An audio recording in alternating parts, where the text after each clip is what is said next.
So I would say that when it comes to some of our students that we have, my students that come from Japan are actually, I'm almost scared to say this, some of my favorite students, because they will oftentimes come with an interest and a desire to grow their skills.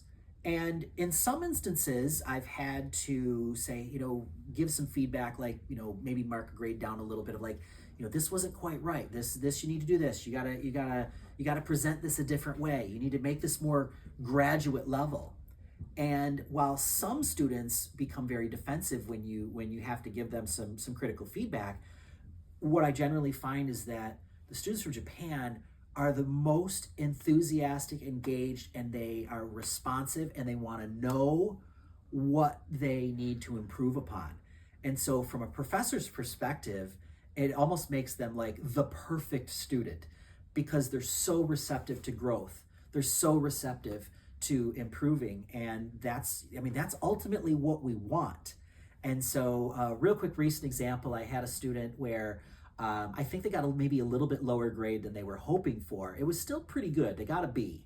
But then wrote me a response to all of the feedback that they had. And it wasn't defensive. It was, thank you for bringing this up. I want to work on this and I want to do that. And it was almost like a dream come true kind of a response from a student because they weren't blaming other people for something they didn't quite do right. They were really reflective and looking at, how do I develop my skill set? How do I become and continue down that journey of being a professional?